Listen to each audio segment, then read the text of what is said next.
નમસ્કાર અમારા દિલથી વાલા દર્શક મિત્રો, નિવૃત્ત કર્મચારી મિત્રો અને પેન્શનર મિત્રો, સ્વાગત છે તમારું આપણી પોતાની યુટ્યુબ ચેનલ પેન્શન ગુજરાતમાં।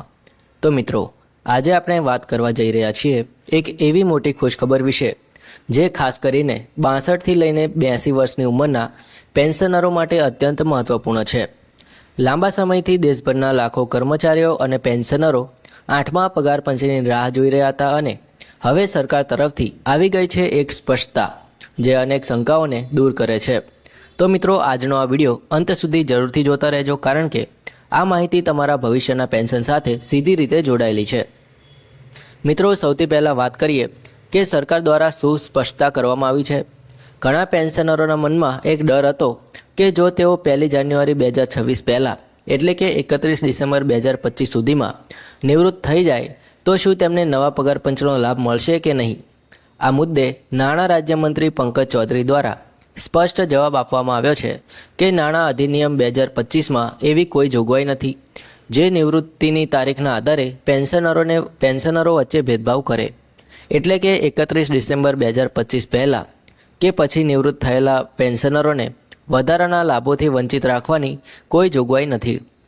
મિત્રો, આ વાત લાખો વૃદ્ધ પેન્શનરો માટે સૌથી મોટી રાહત સમાન છે। હવે વાત કરીએ કે 8મા પગાર પંચના અમલીકરણ વિશે। તો જો 8મું પગાર પંચ 1 જાન્યુઆરી 2026થી લાગુ થાય છે તો તેની અસર બે રીતે જોવા મળશે।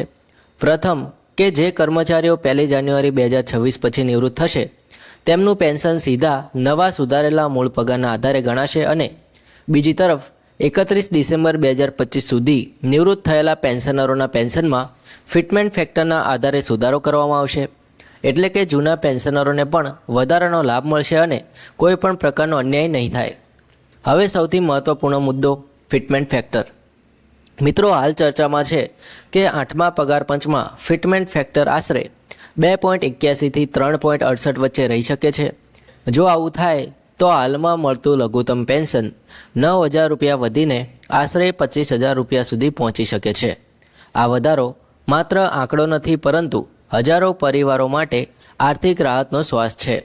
ખાસ કરીને 62થી 82 વર્ષની વયના વરિષ્ઠ પેન્શનરો માટે, જેમના માટે મોંઘવારી અને આરોગ્ય ખર્ચ મોટો પ્રશ્ન બની રહ્યો છે, તેમના માટે આ નિર્ણય અત્યંત મહત્વનો સાબિત થઈ શકે છે। સરકારે વધુમાં સ્પષ્ટ કર્યું છે કે 31 ડિસેમ્બર 2025 કોઈ કટ ઓફ મર્યાદા નથી જે વધારાના લાભોથી તમને દૂર રાખે। ભૂતકાળમાં પણ જ્યારે નવું પગાર પંચ લાગુ કરવામાં આવ્યું છે ત્યારે અગાઉ નિવૃત્ત થયેલા પેન્શનરોના પેન્શનમાં સુધારો કરીને તેમને મોંઘવારી સામે સુરક્ષા આપવામાં આવી છે। એટલે મિત્રો, 8મા પગાર પંચનો લાભ કર્મચારીઓ અને પેન્શનરોને સમાન રીતે આપવામાં આવશે એવી સરકારની સ્પષ્ટ ભાવના છે। મિત્રો, આજની આ માહિતી ખાસ કરીને દરેક પેન્શનર અને સરકારી કર્મચારી માટે અગત્યની છે। જો તમે અથવા તમારા પરિવારના કોઈ સભ્ય નિવૃત્ત છે તો આ માહિતી તેમને જરૂરથી શેર કરજો। આવી જ સચોટ અને વિશ્વસનીય પેન્શન સંબંધિત માહિતી માટે આપણી ચેનલ પેન્શન ગુજરાત સાથે જોડાયેલા રહો। વિડીયોને લાઇક કરવાનું અને ચેનલને સબસ્ક્રાઇબ કરવાનું ભૂલશો નહીં। ફરી મળીશું આવી જ અપડેટ સાથે, ત્યાં સુધી જય હિન્દ, વંદે માતરમ।